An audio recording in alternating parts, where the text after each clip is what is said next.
I guess after folklore, they just said they wanted more, more, more, more. Evermore!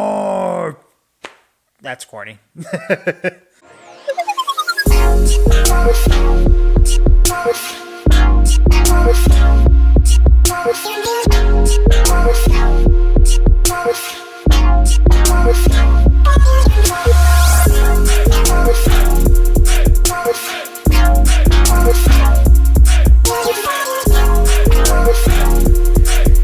Evermore is the ninth studio album released by Taylor Swift and is the sister album of Folklore.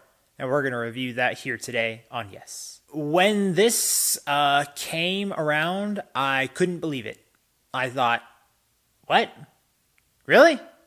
Another one? This was in part because I'm trying to catch up with so much music still, and I thought, well, since it's Taylor Swift, I have to prioritize it, especially since I actually liked Folklore.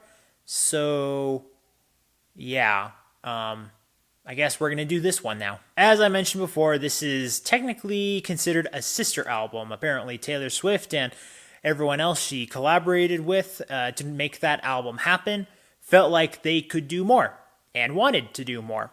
So therefore, we just write more music. And I've got to say, as far as the mood is considered for this album, they did a good job of keeping up the consistency. It's got that kind of grayish vibe that kind of feels like it just stays in the woods area, and it's folky and all that similar stuff that Folklore gave us, and that's nice. It's nice that she could make something seem like this belongs together. We're not necessarily twins, but we're related. Yay! Probably the most popular track on this album is Willow.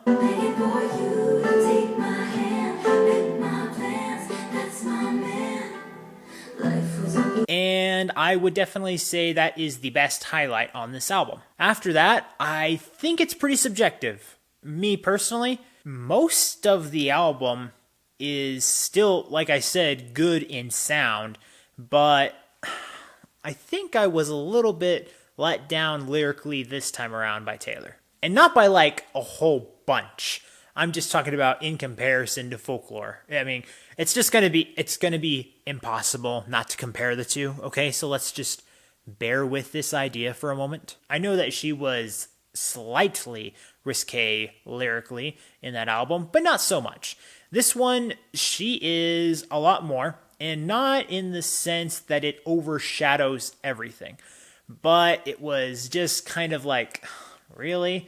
You're taking out so many of the songs in here. Like, I can't enjoy this on a purely musical level if I'm going to have to tolerate some of that lyricism you decide to put into it, even if it is very minute. Trying to look at it from an optimistic point of view, the best song in this example is the song Tolerate It. Literally, it's called Tolerate It. I love that beat. What she does with this is very surprising and still goes with the folk ambiance. But if there is that option, I'm going to have to buy the radio edit of this one. Just doesn't do well for me altogether that way. But if we go down into the much latter portion of the album, you can find enjoyable songs such as Long Story Short.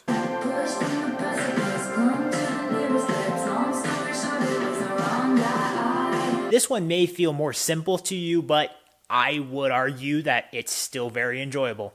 So therefore, I highlight it. And then the song Marjorie, where she is honoring one of her grandmothers. It's nice.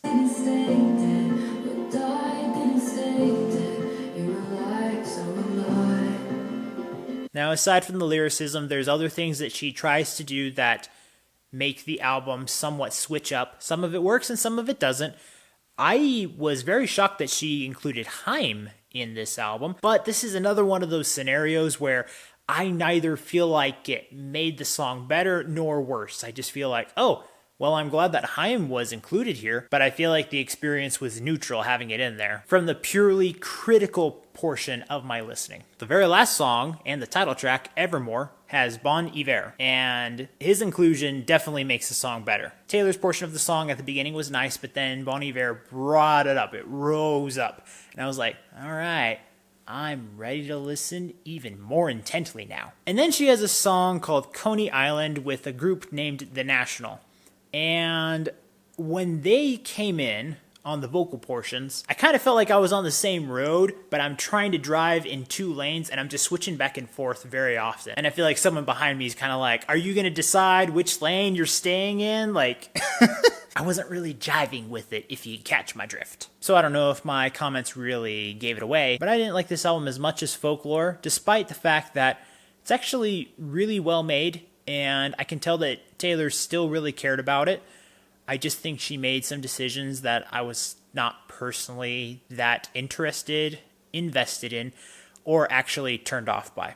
Not supremely, but still there. So after having listened and reviewed this album, I'm going to give production an A, creativity a B+, expression and lyrics a B-, and how would I recommend this album?